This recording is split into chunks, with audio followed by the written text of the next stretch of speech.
இதுல வந்து மொத்தமான ஒரு vertical to horizontal analysis of inclusion அவ்வளோ பண்ணி வச்சிருக்காரு. வளர்த்தே மாதிரி எடுத்துட்டு வரேன், சிந்தாம பார்த்துக்கிறேன்.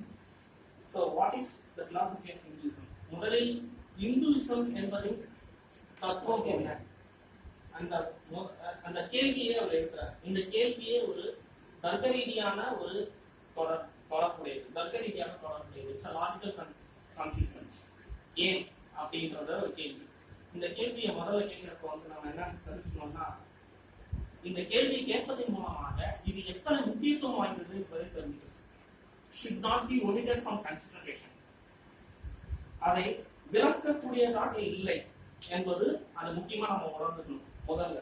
இரண்டாவது, அது இது ஏன் விளக்கக்கூடாததாக இருக்கிறது என்பதை தெரிஞ்சுக்கிறதன் மூலமாக நாம இதனுடைய அடிப்படை கிளியரிங் தி கிரவுண்ட் அடிப்படையை நாம வந்து தெளிவாக்கிக்கலாம். அது முதல் காரணம், இந்த தலைப்புக்கான காரணம். இரண்டாவது காரணம், இந்த தலைப்பு சரியானது தானா என்ற கொஸ்டின் நம்மளுக்கு எழும். இது இரண்டாவது காரணம். முதல்ல இந்த தலைப்பு சரியானது தானா அப்படின்னு பாக்குறப்ப வந்து அவர் நான் அம்பேத்கர் பேசுற மாதிரி பேசுறேன். அவர் என்ன சொல்றாரு? I have not got a clear idea of what is philosophy of religion. Philosophy of religion நான் சொல்லுகிற போது மதங்களின் தத்துவம் என்பதும் இந்துத்துவத்தின் தத்துவம் என்பதும் ஒன்றுதானா என்பதில் நான் குழம்பி போகிறேன். அதாவது குழம்பி போகிறேன்னா எனக்கு ஒரு தெளிவு கிடைக்கல. அதை நான் கன்ஃபஸ் பண்றேன், மன்னிப்பு கூறுகிறேன் உங்களிடம். இருப்பினும் நாம இத விரிவாக ஆழமா பார்த்தோம்னா 3 விஷயங்கள். ஒன்று, முதல் பிளேஸ்ல ஒரு பெரிய சிக்கல் வருது. அந்த கான்ஃப்ளிக்ட் என்ன அப்படின்னா, religion is define something definite. தெளிவாக அறுதியிட்டு கூறுவதாக இருக்கிறது மதம். அறுதி இல்லாததாக, அறுதியிட்டு எந்த ஒரு நிலையான விஷயம், எந்த ஒரு விஷயமும் அறுதியிட்டு கூறக்கூடிய நிலையுள்ளது என்பதை வந்து தத்துவம் சொல்கிறது. தத்துவம் எல்லாத்தையும் கேள்வி கேட்கக்கூடியது, எதுவுமே நிலையுள்ளதல்ல அப்படின்னு சொல்லக்கூடியது. ஆனா மதம் எல்லாமே நிலையானது, எல்லா விஷயத்திற்கும் நான் வந்து காரணங்கள் வைத்திருக்கிறேன் என்று சொல்றது. சோ இத வந்து ஒரு சின்ன ஸ்டோரி, ரொம்ப ஓல்டு ஸ்டோரி. அத சொல்றாரு. ஒரு தியாலஜியன், ஒரு ஆன்மீகவாதிக்கும் ஒரு தத்துவவாதிக்கும் நடக்கிற ஒரு தர்க்க போராட்டம். இத ஒரு ஸ்டோரியாவே சொல்லலாம். அதாவது ஒரு இருண்ட அறைக்குள்ள இல்லாத ஒரு பூமைய நீ எப்படி இருக்குதுன்னு சொல்லலாம்னு தர்க்கவாதி கேட்பான். ஐ மீன் ரேஷனலிஸ்டோ அல்லது தத்துவவாதி கேட்கிறான். ஆனா இருண்ட அறைக்குள்ள இல்லாத ஒரு கருப்பு பூனைய நான் கண்டுவிட்டேன் என்று சொல்லுவான் ஒரு ஆன்மீகவாதி. சோ இது ரெண்டுமே, இந்த மதத்தை பாத்தீங்கன்னா பிலாசபி ஆஃப் இந்துயிசம், இந்து மதத்தின் தத்துவம் என்கிறது. தத்துவம் தனி, இந்துத்துவம், இந்து என்ற மதம் தனி. அப்ப இது ரெண்டும் பகையாளிகள் அல்லது எதிரிகள், முழு பரம வைரிகளா இல்லைன்னா கூட குறைந்தபட்சம் they are all antagonists சொல்றாரு. அதாவது எதிர் துருவங்கள். they are not adversaries, though they are not adversaries, they are antagonists அப்படின்னு சொல்றாரு. அதாவது எதிரெதிரான ஒரு விஷயம், ரெண்டும் ஒன்றா பயணிக்க முடியாதுன்றார். அப்ப எப்படி இது பிலாசபி ஆஃப் ரிலிஜியன், மதங்களின் தத்துவம் என்பதும் இந்துக்களின் தத்துவம் என்பதும் ஒன்றாக முடியும்? முதல் கேள்வி. சோ இதை நம்ம வந்து இதை யாரு விளக்குறாரு அப்படின்றப்போ முதல் 20 பக்கங்கள் வரையும் அவர் வேற அறிஞர்களுடைய மேற்கோள்களை காட்டுறாரு. நம்மள ப்ரிப்பேர் பண்றாரு இந்த ஸ்பீச்ல. முதல்ல ப்ரொஃபசர் பிரின்ஸ் பேட்டிங்சன் என்றவர் என்ன சொல்லியிருக்காரு? அந்த பிலாசபி ஆஃப் ரிலிஜன் என்பதை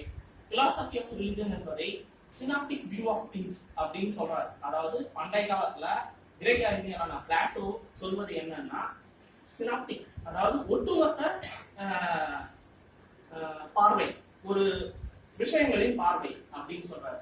அந்த சினாப்டிக் வியூ ஆஃப் திங்ஸ் என்னன்னா, ஒரு விஷயம், அந்த விஷயம் இன்னொன்று, அந்த விஷயம் எவ்வளவு சிறியதாகவும் வீரியமாகவும் இருக்கிறது, அந்த விஷயம் இன்னொரு விஷயத்தோடு எப்படி தொடர்புடையதா இருக்கிறது, அந்த 2 விஷயங்களின் தாக்கம் வெவ்வேறு விஷயங்களை பிறப்பித்து அதை எப்படி as a whole, அது முழுமைக்குமான ஒரு அர்த்தம் அல்லது பொருள் புலப்படுத்துவதாக இருக்கிறது. இதைதான் சினாப்டிக் வியூ ஆஃப் திங்ஸ் சொல்றாரு. இதே வந்து இந்த ஒரு வகையாக நம்ம அறிஞ்சுக்கிட்டோம்னா இது மொத்தமாக நம்மளுடைய இதனுடைய விகிதாச்சாரம் என்ன, அதாவது எஸ்டிமேட் ஆஃப் இட் என்ன, எஸ்டிமேட் ஆஃப் எந்த அளவுக்கு நம்மளுக்குள்ள வீரியமா அது செல்வாக்கு செலுத்திட்டு இருக்குன்னு தெரிஞ்சுக்கலாம். ரெண்டாவது வந்து நாம ரிலிஜியன் என்பதனுடைய அடிப்படை என்னன்றதை தெரிஞ்சுக்கலாம் ஃபர்ஸ்ட். இரண்டாவது, இதுக்கு ஜெனரலான ஒரு பொதுவான விதி என்பதை நாம சொல்ல முடியாது. அது ஏன்னு பின்னாடி அவர் சொல்ல போறாரு. The fact with philosophy as belief is supplied by history of religion. அதாவது தேல்ங்கிற ஒரு அறிஞருடைய மேற்கோளை எடுத்துக்கிறார். அவர் என்ன சொல்றாருன்னா, நீங்கள் மதங்களின் இந்துத்துவ மதங்களின் தத்துவம் பத்தி பேசுறீங்களா, மதத்தின் தத்துவம் பத்தி பேசுறப்ப மதத்தின் வரலாறுகளை பற்றி ஃபர்ஸ்ட் தெரிஞ்சுக்கணும். ஏன்னா நம்ம அதை தான் நோக்கி அழைத்து செல்வோம். ஒவ்வொரு மதங்களுடைய வரலாறு என்னவா இருக்குது. ஸோ ஹிஸ்டரி ஆஃப் ரிலிஜன் என்பதுதான் நமக்கு செய்திகளை தருவதா இருக்கிறது. நாம தரவுகளை அங்கிருந்து தான் வாங்கணும்.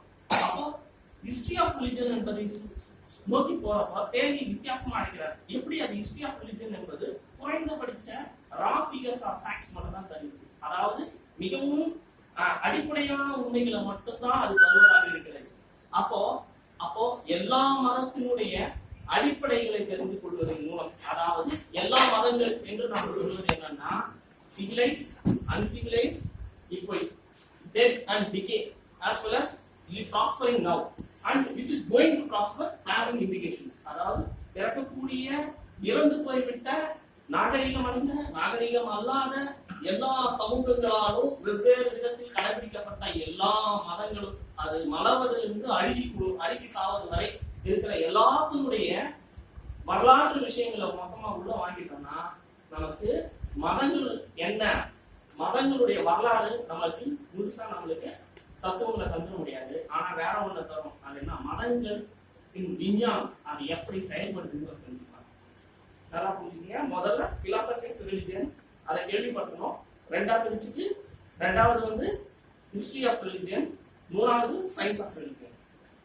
ஓகே, இந்த மூன்று பண்ணிட்ட பிறகு இது எந்த அளவுக்கு மனிதனோட ரொம்ப அந்தரங்கமான தொடர்பு, மனித நாகரிகத்துக்கு அந்தரங்கமான தொடர்பு கொண்டதா இருக்கிறது டிரைவ் பண்ணிக்கலாம்னு சொல்றாரு. So if this philosophy appears in a different name by a different of study, ஆனால் இதையும் என்னுடைய ஆய்வுக்கு எடுத்துக்கொண்ட போது, அதாவது பாபா சயின்ஸ் சொல்றாரு, என்னுடைய ஆய்வுக்கு எடுத்துக்கொண்ட போது நான் வேறு ஒரு துறைக்கு இதை அப்படியே பயன்படுத்தி பார்க்கலாம், அப்ளை பண்ணி பார்த்தோம்னா அதுக்கு நான் ஒரு பேரை நான் வச்சிருக்கேன். அதுக்கு பேர் என்னன்னா கம்பேரிட்டிவ் ரிலிஜியன், ஒப்பு நோக்குகிற ஒரு மதமா தான் எடுத்துக்கலாம். ஏன்னா பல்வேறு மதங்களின் கூட்டுக்கலவையிலிருந்து பிறக்கப்பட்ட ஒரு பொதுவான ஒரு அபிப்பிராயம். அதனால இது கம்பேரிட்டிவ் ரிலிஜியன் சொல்றாங்க. அதுக்கு ஒரு குறைந்தபட்ச அதிகமான ஒரு இலக்கு இருக்கிறது, ஒரு எய்ம் இருக்குது. அந்த எய்ம் என்னன்னா, ஒரு common principle in the varied manifestation of religion. எல்லா மதங்களிலும் வெவ்வேறு விதமான விஷயங்கள் சொல்லப்பட்டாலும் அதுக்கெல்லாம பொதுவா இருக்கிற விஷயம் என்ன என்பதற்கான ஒரு தேடல் அது ஸ்பீடா போனா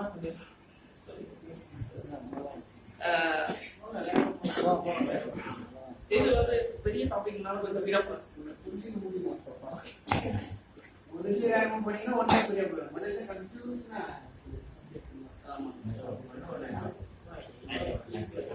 அப்போ இந்த அடிப்படையில நான் தத்துவம் என்பதை எந்த பதத்தில் அழைக்கிறேன் என்பதை முக்கியமா நான் உங்களுக்கு விளக்கிறேன். அப்போ நான் தத்துவம் என்று சொல்லப்படுவதை எப்படி சொல்கிறேன் என்றால், critical reason used in passing judgments upon things and events. ஒவ்வொரு நிகழ்வு அல்லது ஒவ்வொரு பொருட்களின்